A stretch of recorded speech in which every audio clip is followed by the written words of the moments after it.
Hello everyone and welcome to yet another episode of Anyone Can Click, where we break down photography to its absolute basics, 1 week at a time. In the last episode, we learned how a camera assesses the amount of light in the scene so as to help us get that correct exposure. But we also saw that it's not a foolproof technique and that there are situations when the camera may falter.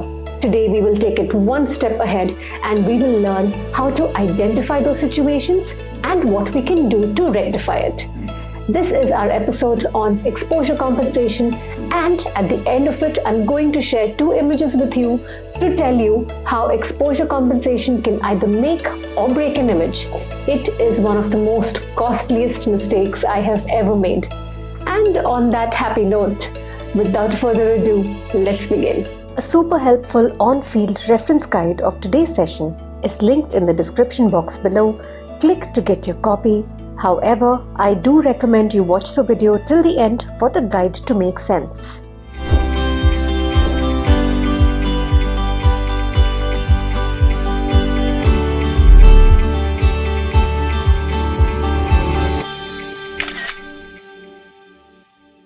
Now, in episode number 5, we learned about the exposure meter scale, and we also saw that when the scale is balanced at 0, it is the camera telling us that our exposure settings are going to give us the correct exposure. But this is not always true. There are certain situations when the exposure meter scale will be balanced at 0, and yet the image that we get out of it is either going to be underexposed or overexposed, and it is here that exposure compensation comes into play. It is essentially a manual override button that allows us to tell the camera that it either needs to increase its exposure or decrease its exposure. The funda is very simple. If we anticipate that the camera is going to give us an underexposed image, then we need to tell the camera to increase its exposure by dialing in a positive exposure compensation. Similarly, if we expect that the photo is going to be overexposed, then we need to decrease the exposure, and we do this by dialing in a negative exposure compensation. The catch is to identify such situations, and for that I have divided them into 3 different cases. The first case is when the scene comprises predominantly of darker tones. The second case is when the scene comprises predominantly of lighter tones. And case number 3 is when the scene comprises of both extremely bright and extremely dark tones within the same scene. So we are going to delve into each of these 3 cases and understand how to use the exposure compensation with the help of some examples. So let's begin with case number 1, for which I'm going to bring back an example that we've already covered in episode number 5. Remember this photograph? This is a correctly exposed photograph that was clicked when the exposure meter scale was balanced at 0. But that's only half the truth. The reality is, I had already dialed in a certain exposure compensation. Now let me show you what the image would look like if I take off this exposure compensation and rely entirely on the camera. Clearly, one look at this dull grey background and the washed out color of the car tells us that this is an overexposed shot. This typically happens in situations like these where the scene is comprised largely of darker tones. So to correct such situations, I'm going to use my exposure compensation and I'm going to tell the camera that it needs to decrease the exposure. And to do that, I'm going to dial in a negative exposure compensation. And voila, we are back at the correctly exposed shot with a nice black background and a vibrant red car. Now coming to case number 2. But to understand case number 2, we're going to step out of this room and go someplace else. Ta-da! So this time we went a little bit far to understand situation number 2 of when to use exposure compensation.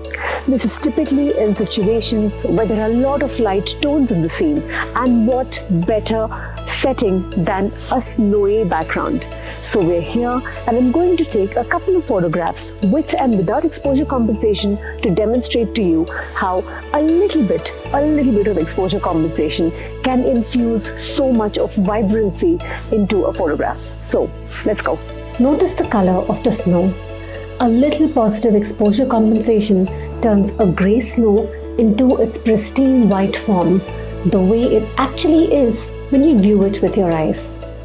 It is subtle but effective, and it is most effective when you have a subject against it. And now we're back to case number 3, which is a high contrast scene. These are scenes which have extremely bright and extremely dark parts within the frame. Now here, the exposure compensation becomes important for 2 main reasons. One is that the camera has a limited dynamic range, which is why it struggles to capture details in both the bright and the darker parts.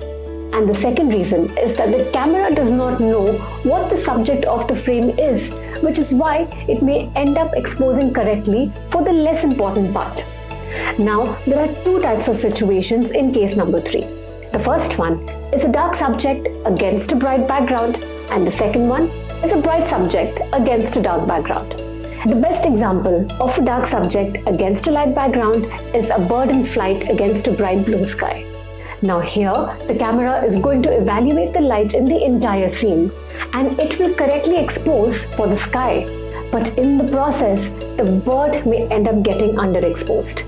Now the camera does not know that it is the bird that's the subject of the scene, which is why we need to tell the camera that it needs to increase the exposure, and we do that by dialing in a positive exposure compensation, getting our details back and exposing the bird correctly.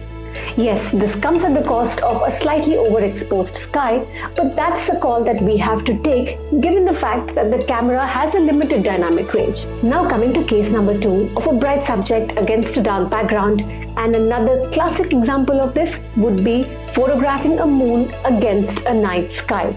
Now if we were to rely on the camera's metering system, then 2 things are going to happen. We're going to end up with a photograph which looks like this: a textureless white disc against a grey background. Hardly the scene that we want to capture. This is because the photograph is extremely overexposed. This time we are going to dial in a negative exposure compensation. And look at this. Once again, the moon is back. You can actually appreciate the textures in the moon, and we've gotten a brilliant inky black sky back too. An added advantage of this is that there is also less noise in the image. So all in all, it's a win-win-win. So these are largely 3 situations where exposure compensation becomes extremely important. But there are 3 disclaimers or caveats when using it. The first one is that the metering capabilities of different cameras are different. High-end cameras will have metering capabilities very different from the basic models.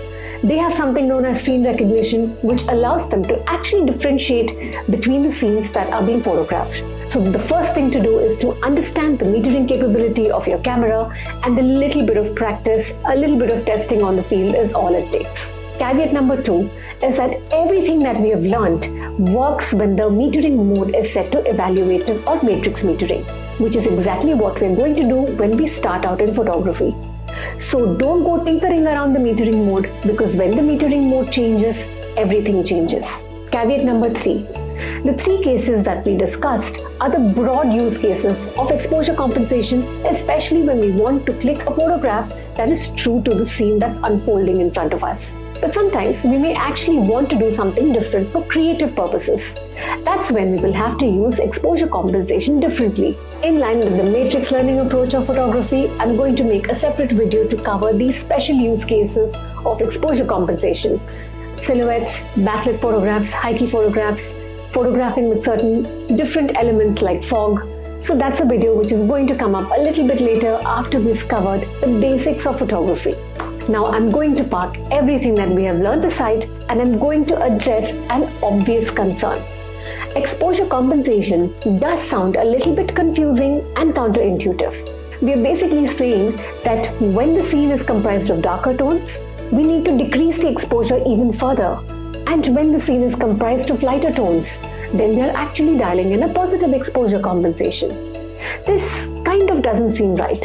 So let me give you an analogy which will possibly help you keep this in mind when on the field. When the room is quiet, we have to speak even more softly. And when the room is loud, we have to talk louder.